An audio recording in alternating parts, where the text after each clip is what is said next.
Okay बेटा जी, we started with कि bank का ऑडिट कैसे करना है। मैंने 18 पॉइंट की बात करी थी, जिसमें से पहला पॉइंट था इनिशियल कॉन्सिडरेशंस। ऑडिटर को क्या क्या चीजों का ध्यान रखना है। वहां हमने कहा था सबसे पहले तो डिप, डी से एक डिक्लेरेशन दो अपनी इनडेप्थनेस को लेके। आई से आप इंटरनल ऑडिटर नहीं कर सकते। पी से काम करने जा रहे हो, सा नंबर 300 लगाओ। काम करने से पहले प्लानिंग करो, राइट। और प्लानिंग ऐसे करनी है कि 220 सा का कंप्लायंस हो, जिसका मतलब है काम किससे हो, क्वालिटी से हो। तू कर ले ये हरकतें, मेरे को भी हंसा ले और तू ना टिकी हो। और तीसरा है 210 कि भैया कल क्लेश ना हो, एंगेजमेंट हुई है, टर्म्स उनके साथ क्या कर लें, डिसाइड कर लें। ये हो गया डिप। फिर हमने कहा था CIT, तो C से था कि आपके कोड ऑफ एथिक्स ICI ने जो ले डाउन किया है फर्स्ट शेड्यूल में, उसके पार्ट नंबर 1 में क्लॉज नंबर 8 थी कि आपको प्रीडिसेसर के साथ क्या है, कम्युनिकेट करना है राइटिंग में, राइट। देन I से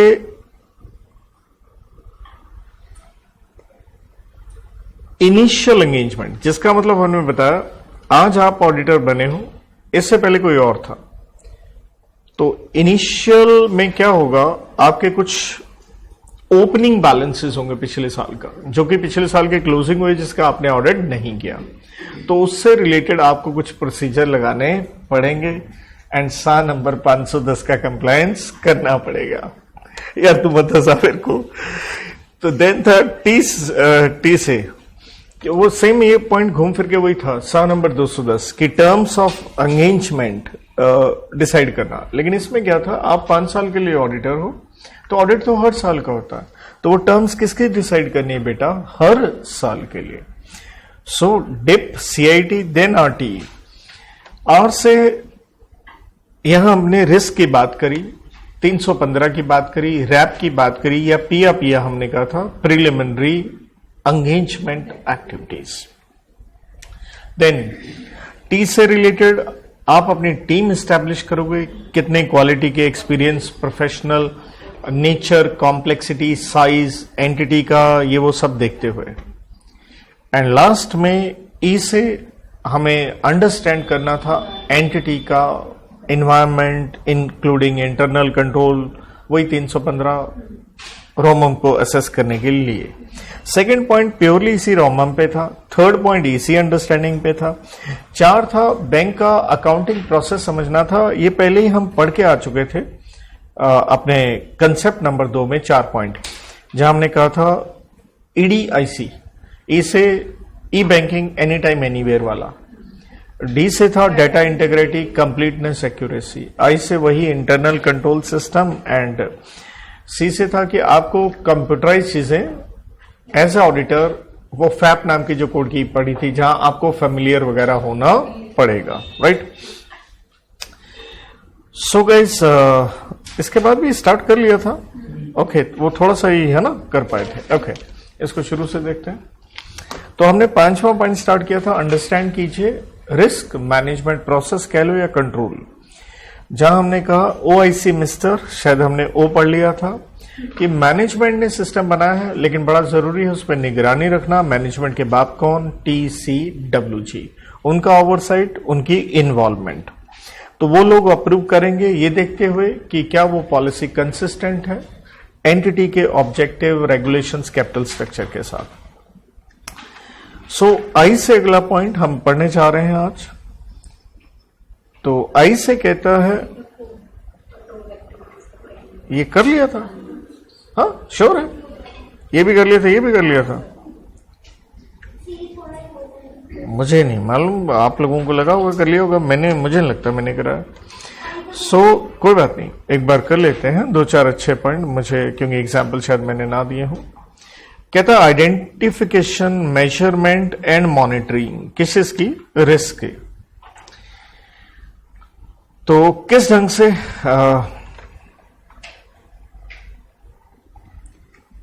against pre approved limits and what criteria,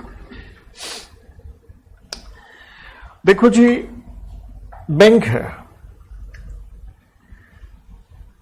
अगर बैंक फॉरेन करेंसी लोन देता, फॉरेक्स इन्वॉल्व हो गया, और फॉरेक्स में क्या है, फ्लक्चुएशन। ईरानी यूएस वार के बाद तो आपने देखा बैंकर हो गया, क्योंकि भारतीय मुद्रा क्या हो गई, गिर गई। तो इसलिए ये भी क्या है, डिपेंडिंग अपॉन आपका काम कैसा है, वो रिस्क एलिमेंट देखो आप। कंसोर्टियम लोन का मतलब क्या है, बैंक अपने यहां पे कुछ प्री अप्रूव्ड लिमिट या क्राइटेरिया लेके चलती है कि भाई ये लिमिट्स क्रॉस ना हो, कहीं हम डूब जाएं। तो बैंकें बड़े प्रोजेक्ट की फंडिंग अकेले नहीं करती, हम आगे पढ़ेंगे भी इसे, कौन सी फंडिंग, कंसोर्टियम मींस मिलके फंडिंग, कि यार अगर वो प्रोजेक्ट डूबे, वो कंपनी डूबे, एक बैंक ना डूबे, ठीक है। तो जैसे हमें बुखार होता है, एग्जाम्पल मैंने उसी पे लिखा हुआ, 99 है, 100 है या 104 है, हमारी बॉडी तुम्हें लगता है क्या देने स्टार्ट कर देती है, संकेत कि भाई ये कहानी किधर जा रही है। हल्का फुल्का अपन परवाह नहीं मारते, लेकिन अब है ना सिचुएशन देखना होगा। तो ये कुछ उसी पे कह रहा है। देन सी से आ गया कंट्रोल एक्टिविटीज, ये सेम वही कॉपी पेस्ट है जो हम पहले ही कंसेप्ट नंबर कहां पढ़ाए थे, 3.2 में, अगर याद करो, जहां मैंने थोड़ा सा इंप्रोवाइज करते हुए स्मार्ट ईपीएस आपको करवाया था। सो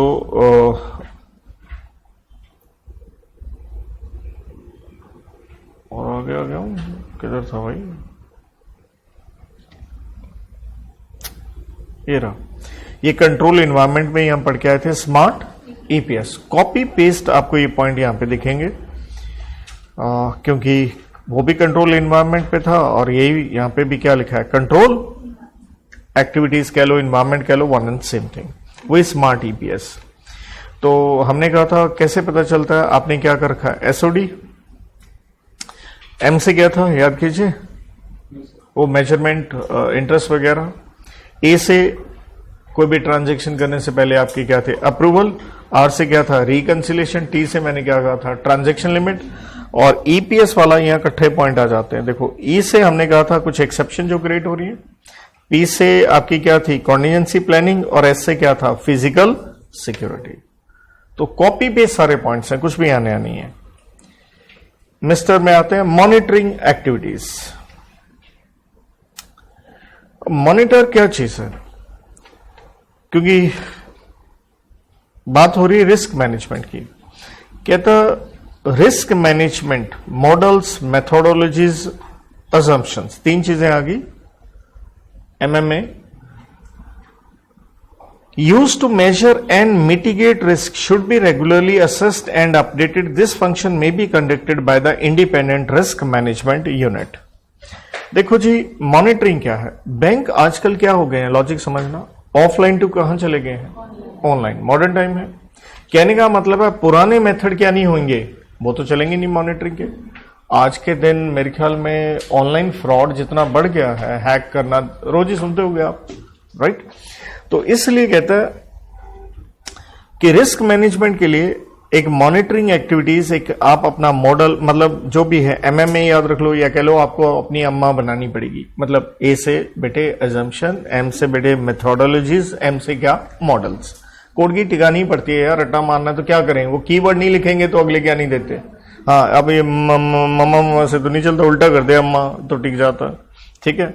तो कहता है जो भी आपने ये मॉडल या मेथोडोलॉजी, कहने का मतलब कुछ टूल्स बना रखे हैं, कुछ क्या बना रखे हैं आपने, ये टूल्स हो गए ना। तो ऑब्वियसली हमें इसे असेस करना है, हमें इन्हें क्या करना है, अपडेट करना। और बेहतर क्या होगा कि ये फंक्शन कौन परफॉर्म करे, इंडिपेंडेंट रिस्क मैनेजमेंट यूनिट, एक अलग से, क्योंकि ये तो मॉनिटरिंग है भैया। मॉनिटरिंग के लिए तो एक बंदा क्या चाहिए होता है, अलग ही चाहिए होता है। नॉर्मल किसी भी बिल्डिंग में कह लो क्या खड़ा होता है, सिक्योरिटी गार्ड, वो है ही किसके लिए, मॉनिटरिंग।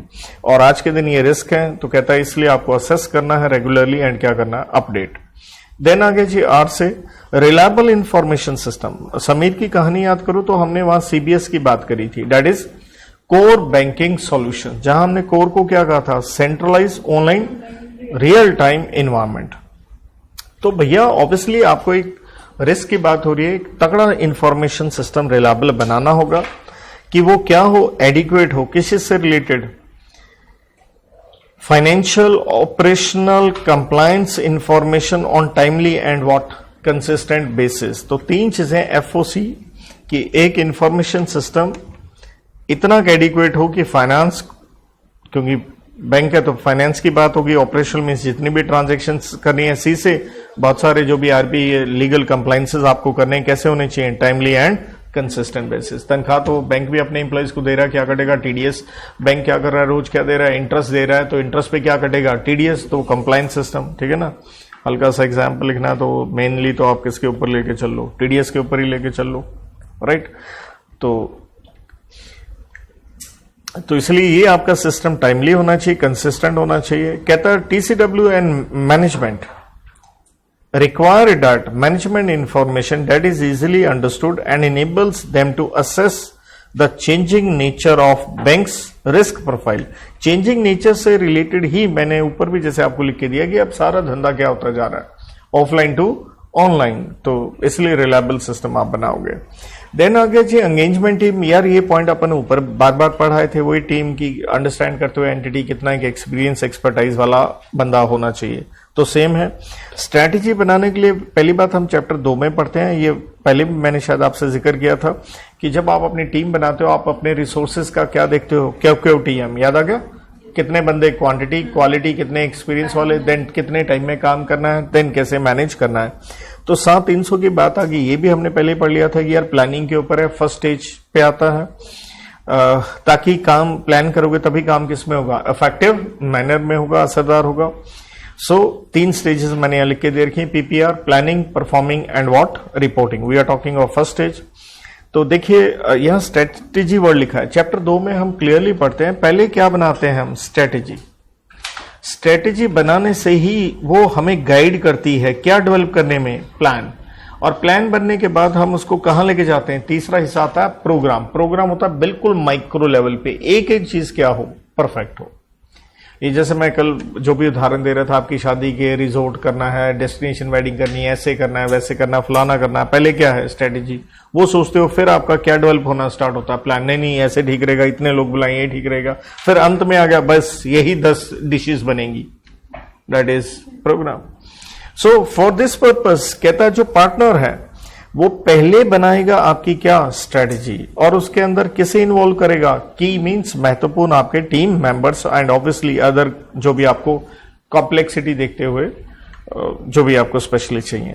फिर से देखो वही पॉइंट 300 के ऊपर फिर आ गया, develop the audit plan, same copy paste. चलिए देन आता ऑडिट प्लानिंग मेमोरेंडम। देखिए जब भी कोई मेमोरेंडम वर्ड आ जाए उसका मतलब होता है डॉक्यूमेंट, एक समरी है। तो कहता है auditor should summarise the audit plan by preparing an audit planning memorandum. एक अलग से आप समरी बना लो, उसके अंदर आप 3 चीजें लिखोगे, describe the expected scope and extent of audit procedures to be perform. देखिए आप ऑडिट करने चाह रहे हो, क्या हर चीज का ऑडिट करोगे आप, नहीं, हम हैं ऑडिटर किसके, एफएस के। तो हम चैप्टर नंबर 1 में पढ़ते हैं ऑडिटर के काम में, स्कोप में क्या चीज आएगी, क्या चीज नहीं आएगी, इंक्लूजन एंड एक्सक्लूजन। कहने का मतलब है कौन सा काम मेरे दायरे में है। मुझे बताओ क्या ऑडिटर एब्सोल्यूट एश्योरेंस दे सकता है, नहीं, वो रीजनेबल देगा, क्योंकि वो इन्वेस्टिगेटर थोड़े है, वो सूंघ थोड़े लेगा यार। तो इसलिए इन्वेस्टिगेशन या ऑथेंटिकेशन ऑफ डॉक्यूमेंट, ये सच्चा है या झूठा है कागज, he is not a dog यार, clear, he is an auditor. तो इसलिए कुछ चीज उसके काम में आती, कुछ चीज उसके काम में नहीं आती। समरी हम किसकी बनाएंगे, जो उसका काम है, कितनी गहराई में एक्सटेंड में उसने करना है, जो जो उसने क्या लगाने हैं, प्रोसीजर लगाने हैं, फैप फर्दर ऑडिट प्रोसीजर, वो लिखेगा। Number 2, highlight all significant issues and risk identified during planning, that is the risk assessment activities। तो अगेन हम किसकी बात कर रहे हैं, काम करने से पहले आपने क्या किया, 315 में रैप किया, या कह लो क्या किया, पिया, प्रिलिमिनरी एंगेजमेंट एक्टिविटीज चैप्टर 2 में। 3, provide evidence that they have planned the audit engagement appropriately and responded to what, 3 तरह के रिस्क। ईपीएस की हमने पहले बात की थी, engagement, pervasive and what, specific risk and other matters affecting the audit engagement. तो कह रहा है बस मेमोरेंडम प्लानिंग का डॉक्यूमेंट बना, 3 चीजों के ऊपर है, एक आपका स्कोप, एक्सटेंट, क्या क्या प्रोसीजर लगाने हैं, दूसरा नंबर 2 जो भी आपने इश्यूज आइडेंटिफाई किए हैं और जो भी रिस्क इन्वॉल्व है। तीसरा, अगर जो रिस्क है उसके ऊपर उन रिस्क, 3 रिस्क हो गए, ईपीएस, एंगेजमेंट, परवेसिव, उनके ऊपर आपका क्या रिस्पॉन्स होगा। देर आफ्टर डिटरमिन मटीरियलिटी, फिर से घूम फिर के चैप्टर 3 सा नंबर 320, मटीरियलिटी। एमएस से दिक्कत नहीं है, दिक्कत किससे है, मटीरियल मिसस्टेटमेंट, राइट। तो मटीरियलिटी कौन डिटरमिन करता है कि ये मटीरियल है, ऑडिटर ही डिटरमिन करेगा। उसके लिए उसे अपना क्या यूज करना है, पीजे। पीजे में कितनी बातें, टीकेई, ट्रेनिंग, नॉलेज एंड एक्सपीरियंस। तो इसलिए कहता है ऑडिटर शुड कंसीडर, क्या एक रिश्ता है बीच में किसके, मटीरियलिटी एंड रिस्क के, while conducting what, an audit. देखिए ऑडिट रिस्क का मतलब क्या होता है। पहली बात, ये सारी चीजें अपने कोर्स में आती हैं चैप्टर नंबर 3 में। रिस्क का मतलब यही है कि अगर कंपनी में मिस स्टेटमेंट्स हैं, एमएमएस हैं, तो रिस्क यही है ना। एज ए ऑडिटर मैं कह दूं सब कुछ क्या है, अच्छा है, इसलिए ये एक रिस्क है। तो इसलिए आपको वो एमएमएस के लिए मटेरियलिटी को जानना है, तो उसके बीच में एक रिलेशनशिप है। इसके लिए आप अपना क्या यूज करोगे, पीजे यूज करोगे। और ऑब्वियसली पीजे यूज करने के साथ साथ जो भी रिस्क देखने के साथ आपने अपनी रिपोर्टिंग रिक्वायरमेंट भी देखनी। बैंक से रिलेटेड मैंने क्या कहा था, आरबीआई के क्या आएंगे नॉर्म्स, वो देखोगे, राइट। सो इसलिए ऑडिट रिस्क का मतलब यहां मैंने लिख दिया, ऑडिट रिस्क का मतलब ही है, क्या दे दिया आपने, इनएप्रोप्रिएट ओपिनियन। जबकि एंटिटी में क्या है, फ्रॉड है, और आप क्या कह रहे हो, एंटिटी क्या है, एमएमएस फ्री है। Then going concern, going concern जैसे मैं बता रहा था सा नंबर 570 चैप्टर 7 में गोइंग कंसर्न में आपको देखना होता है कि आने वाले 1 साल तक धंधा चलेगा या नहीं। या मैंने AS1 भी बताया था ना आपको, GCA गोइंग कंसर्न, याद आ गया, सी से कंसिस्टेंसी अक्रूवल। तो कंसीडर गोइंग कंसर्न, तो कहने का मतलब है हमें क्या देखनी है, इवेंट्स एंड कंडीशन। सिंपल भाषा में इवेंट एंड कंडीशन, कुछ ऐसी घटनाएं तो नहीं हो रही जिससे किसके ऊपर इंपैक्ट पड़ेगा, अपने गोइंग कंसर्न स्टेटस पे। ये आप देखिए 12वां पॉइंट आ गया, असेस द फ्रॉड। यार फ्रॉड आप अगर याद करो तो कल भी मैं बात किया था, सा नंबर कौन से में, 240 में पौआ, याद है, प्रेशर, अपॉर्चुनिटी एंड एटीट्यूड। तो कहता वो रिस्क देखिए फ्रॉड का एंड किसका, मनी लॉन्ड्रिंग के ऊपर। देखिए कानून आता है prevention of money laundering act of 2002, काला धन। आप सारे जानते हो कि अगर बैंकिंग सिस्टम स्ट्रांग हो जाए तो भैया काला धन कभी सिस्टम में आ ही नहीं पाएगा। बट प्रॉब्लम क्या है, लोग काले धन को क्या करना चाहते हैं, सफेद, और उसमें बैंक वाले लोग क्या हो जाते हैं, शामिल, राइट। अगर आप यहां पे मान लो 100 करोड़ लेके बैठे हो, 500 के नोट हैं, 100 के नोट्स हैं, भाई साहब कितनी बोरियां भर रखी होंगी आपने कमरों में। अगर वो पैसा मुंबई पहुंचाना, पहुंच नहीं सकता, इतनी बोरियां भर के तो लेके जाओगे नहीं, रास्ते में कहीं ना कहीं पकड़े जाओगे। तो कहीं ना कहीं क्या इन्वॉल्व, ये पैसा कैसे भेजा जाता है, छोटा छोटा अमाउंट करके, थ्रू व्हाट, बैंकिंग चैनल, फर्जी अकाउंट। इसलिए तो हम कहते हैं कि बैंकों में मस्ट है, मैंडेटरी है, क्या करवाना पड़ेगा, KYC। तो भाई क्या कहता है, 240 आपकी रिस्पॉन्सिबिलिटी पे डील करता है। उसमें मैंने 3 पॉइंट बता दिए हैं। पहला तो वही लिख रहा है, आइडेंटिफाई करो एंड असेस करो रॉमम ड्यू टू फ्रॉड। नंबर 2, क्या ऑब्टेन करो, Sai on those identified miss statement. Sai तो मालूम है, सफिशिएंट एंड अप्रोप्रिएट। आपको डाउट है ये खाता फर्जी हो सकता है, तो ठीक है, सबूत इकट्ठे करो। एंड तीसरा, उसके ऊपर अपना क्या दो, रिस्पॉन्स। इसलिए बार बार हम कह रहे हैं कि क्या होना चाहिए आप में, प्रोफेशनल स्केप्टिज्म, अलर्ट रहो, एटीट्यूड पॉजिटिव हो, राइट। आरबीआई ने, इसलिए गोला घुमाइए, आरबीआई ने कुछ स्पेसिफिक गाइडलाइंस बनाई हैं किसको मैनेज करने के लिए, पीएमएलए। अरे धुरंधर मूवी जो आपने देखी होगी 2, उसके कुछ फैक्ट्स वो फैक्ट हैं। 2016 में वो जो डीमोनेटाइजेशन हुआ, और उस फिल्म में आप देख रहे हो इतना वो 60,000 करोड़ पाकिस्तान से नेपाल घूम के कहां आना था इंडिया में, वो भी एक फैक्ट्स है। अगर आप हिस्टोरिकल फैक्ट्स को देखोगे तो मैं उस फिल्म को देख रहा था, मैं एक एक चीज को मैं खुद कॉरोबोरेट कर पा रहा था। मैं कहा बात तो ठीक है यार, उस साल ये हुआ था, 2017 में यूपी में क्या थे, चुनाव थे, गेम थी, तो गेम ऐसी होती है। इसलिए बढ़िया चीज लेके आए, क्या लेके आए, know your customer, anti money laundering standards, ताकि क्या बना सके हम, PPC, P for policy, P for procedure, C for control, ताकि हम क्या कर सकें, इसका DRR, डी फॉर डिटरमिन्स रोकना, R फॉर रिकॉग्नाइज करना, जानना, एंड क्या करना, रिपोर्ट करना, ऐसी एक्टिविटीज। काला धन आएगा तभी तो देश में अराजकता फैलेगी, आई मीन जो भी सिविल डिस्टर्बेंसेस होंगे। तो इसलिए पॉइंट मैंने यहां लिख दिए हैं कि ऑडिटर का ऑब्जेक्टिव क्या है भैया, 3 है, आइडेंटिफाई करो, असेस करो रॉमम, साई ऑब्टेन करो, एंड देन क्या आ गया, रिस्पॉन्स उसके ऊपर क्या होगा, प्रोफेशनल स्केप्टिज्म, वही चीज ABC, मनी लॉन्ड्रिंग में 3 वर्ड ये बना दिया भैया, PPC, प्रोडक्शन पॉसिबिलिटी कर्व, भाई मैं तो जितना इजी कर सकता हूं या तो आपको करना पड़ेगा, चॉइस कोई है नहीं भाई। देन आ गया असेस स्पेसिफिक रिस्क। स्पेसिफिक क्या है? बैंकों में तो एनपीए होगा, stands for what? Non performing asset, right. और दूसरी बात यह है कि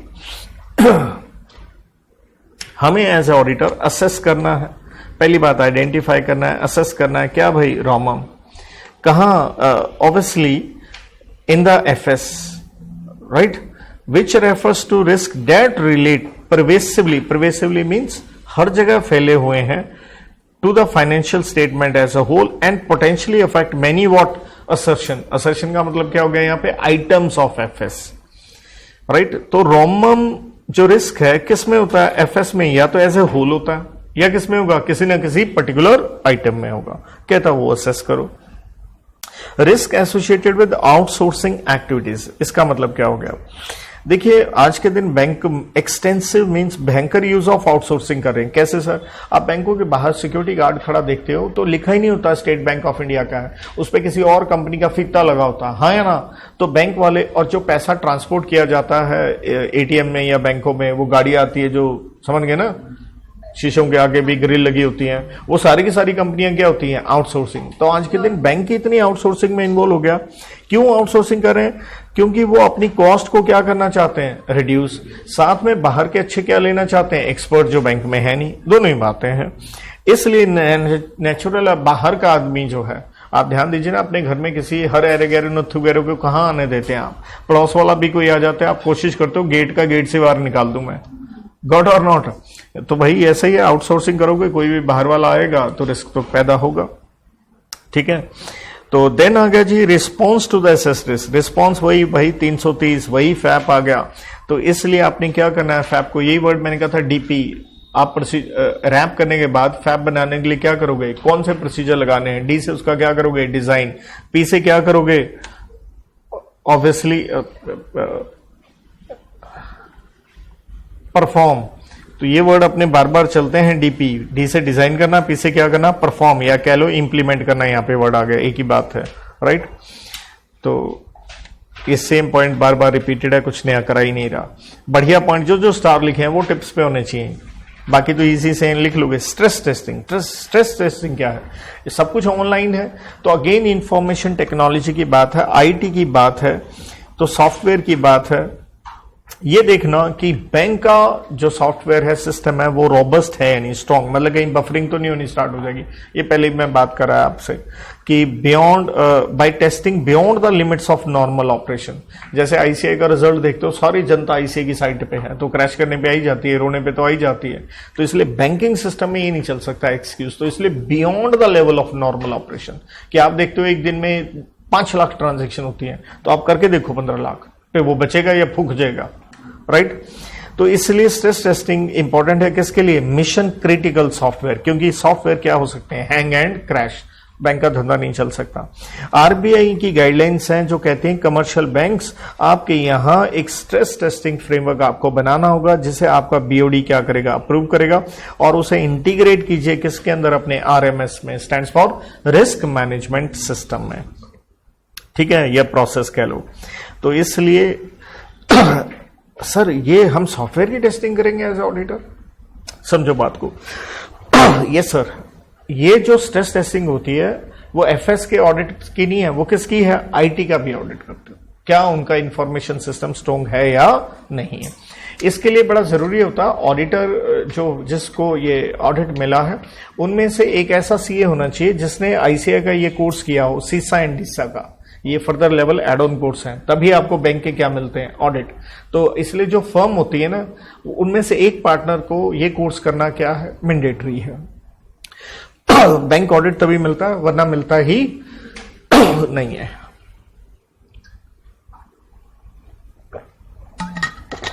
देन आ गया बेटा बेसल। आपको लगेगा ये कौन सा बेसन आ गया? नहीं भाई, स्टार पॉइंट है।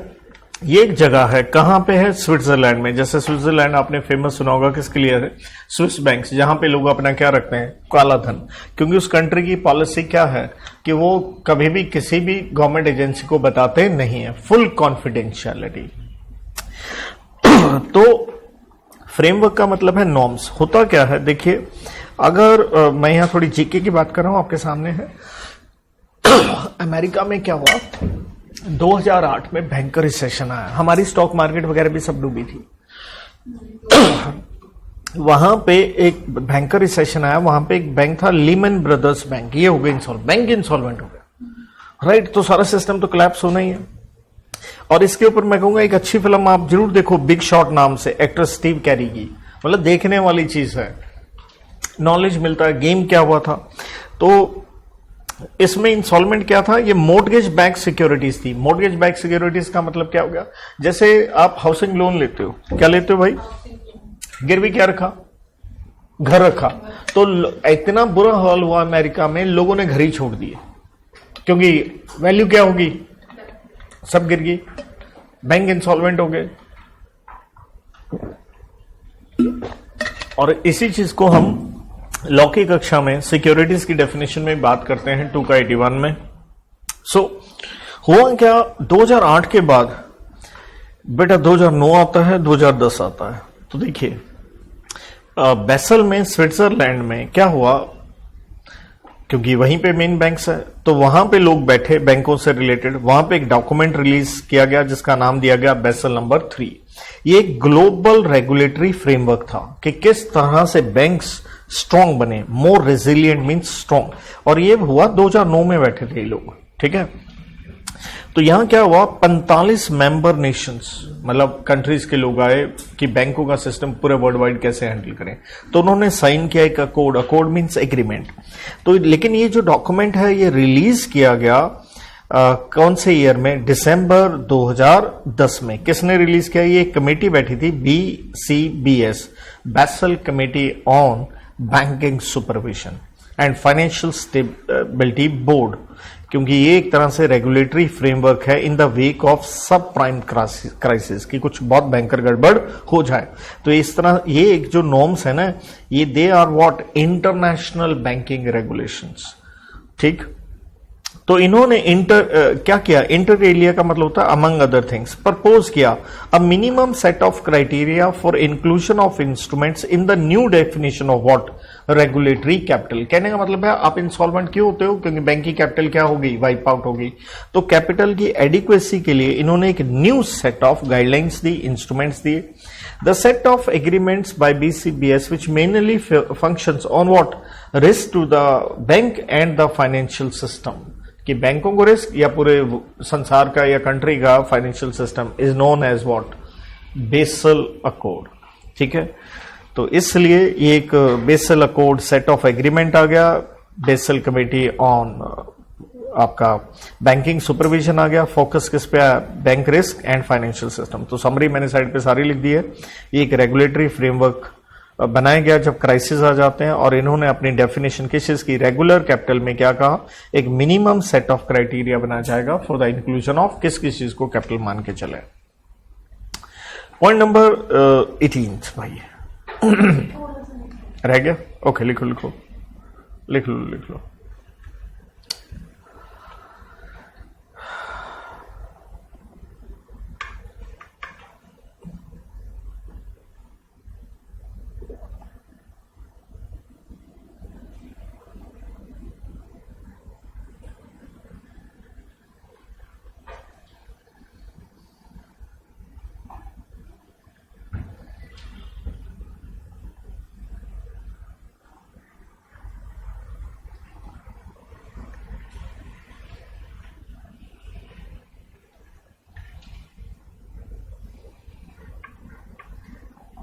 Done? Okay. Important point. Reliance on review of other reports. याद कीजिए अदर रिपोर्ट मैंने स्टार्टिंग में पेज 5 पे पढ़ाई थी कि ऑडिटर को मेन रिपोर्ट के अलावा और कितनी बनानी पड़ती है, 8। याद आ गया वो घोष जिलानी कमेटी वाले पॉइंट। या उसकी बात नहीं हो रही, या किसकी बात हो रही है। कहता auditor should take into account what, adverse comments if any on advances appearing in the what following,